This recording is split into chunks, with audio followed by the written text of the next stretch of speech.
दीपा और अनिता दोनों ही देवरानी और जेठानी थीं। दीपा नौकरी करती थी और अनिता घर संभालती थी। उनका परिवार बहुत बड़ा था, सास ससुर और उन दोनों के बच्चे, कुल मिलाकर घर में 10 लोग थे। और आज कई सालों बाद उनकी बुआ सास अपने भाई के पास रहने आई थी। सुबह उठते ही बुआ जी ने देखा दीपा जल्दी जल्दी अपने काम निपटा रही थी। अनिता ने सबका नाश्ता बना दिया, जिस नाश्ते को दीपा ने सबको परोस दिया। इसके बाद दीपा ने खुद अपना टिफिन पैक किया और जॉब पर चली गई। अनिता ने फिर दोपहर का खाना बनाया और थोड़ी देर बैठ गई अपनी सास और बुआ सास के पास। बुआ सास से रहा नहीं गया और अनिता से बोली कि छोटी बहू, तेरी जेठानी दीपा तुझ पर बड़ा हुक्म चलाती हैं। सुबह से देख रही हूँ, रसोई घर में तू ही लगी हुई है। और वो महारानी दिखावा करने के लिए सबको नाश्ता परोस रही थी, जैसे उसी ने बनाया हो। ये सुनते ही अनिता ने अपनी बुआ सास की तरफ देखा और बड़ी प्यार से कहा, नहीं ऐसी कोई बात नहीं है बुआ जी, दीपा बहुत ही अच्छी हैं। बुआ बोली, तू बहुत भोली है अनिता, पर मैं सब समझती हूँ, इतनी बुरी मैं ऐसे ही नहीं हुई। अनिता से अब रहा नहीं गया और वो बोली कि बुआ जी, आपको दीपा दीदी का बाकी सबको नाश्ता परोसना दिखा, मगर आपको ये नहीं पता कि उन्होंने मुझे डांट कर सबसे पहले नाश्ता करवाया, फिर चाय पिलाई, और वो रोज ही मुझे सबसे पहले ही नाश्ता करवा देती हैं, वरना सबका नाश्ता बनाते तो मैं नाश्ता ही न कर पाऊं। वो मेरा कितना ख्याल रखती हैं। दीदी सुबह जल्दी उठकर मंदिर की सफाई करके फूल सजाकर रखती हैं। और वो मुझे खुद से 1 घंटा लेट उठने को कहती हैं, क्योंकि मुझे उठते ही नहाकर सीधा रसोई में ही जाना पड़ता है। शाम को ऑफिस से आते वक्त दीदी बाजार से सब्जियां भी लेकर आती है, क्योंकि हमारे हस्बैंड रात को लेट हो जाते हैं। और दीपा दीदी ने सासू माँ को बाजार जाने के लिए मना किया है, क्योंकि मांझी अब 60 साल से ऊपर की हो चुकी हैं। कहीं बाजार जाते समय उन्हें तकलीफ न हो जाए, वैसे भी उन्हें घुटनों की परेशानी है। और जब मांझी को घूमने का मन होता है, तो दीपा दीदी छुट्टी करके खुद उनको घुमाने लेकर जाती हैं। और हाँ बुआ जी, दीपा दीदी रोज शाम को आकर खाना बनाने में मेरी खूब मदद करती हैं। चाहे वो कितनी भी थकी हुई हो। वो मेरी जेठानी जरूर हैं, मगर वो मुझे अपनी छोटी बहन ही मानती हैं, और मैं उन्हें बड़ी बहन मानती हूँ।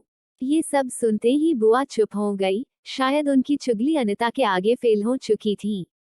शाम को दीपा सब्जी की थैली अनिता को पकड़ाते हुए बोली कि अनिता, सब्जियों के साथ वाले थैले में तुम्हारी फेवरेट लेखक की किताब भी लाई हूँ।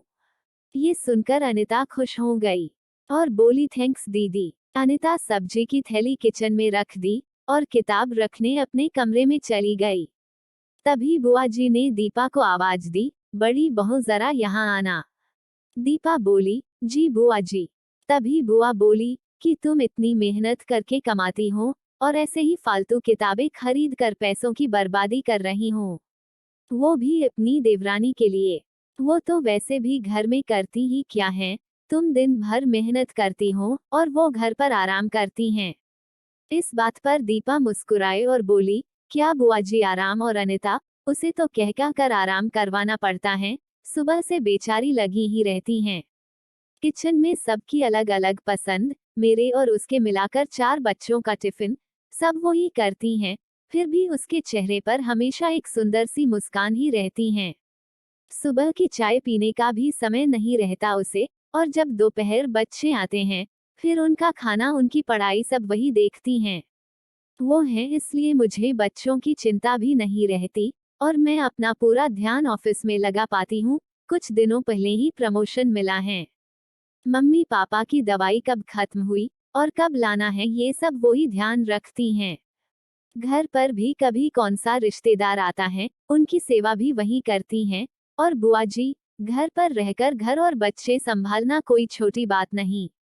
मेहमानों की भी आवभगत अनिता बिना किसी शिकायत के करती हैं। उसे तो बस पढ़ने का ही शौक है। फिर क्या मैं अपनी छोटी बहन की छोटी सी इच्छा भी पूरी नहीं करूंगी? अगर उसकी इच्छा मैं पूरी नहीं करूंगी तो कौन करेगा? अब तो बुआ की पूरी तरह से ही बोलती बंद हो चुकी थी। फिर दीपा भी अपने कमरे में चली गई। ये सारी बातें दीपा की सास पीछे खड़ी हुई सुन रही थी। वो बुआ के पास आकर बोली कि जीजी ये दोनों देवरानी जेठानी जरूर हैं, मगर इनका प्रेम दो सगी बहनों से भी ज्यादा बढ़कर हैं। ये दोनों ही एक दूसरे का अधूरापन पूरा करती हैं, मेरे घर की मजबूत नींव हैं ये दोनों।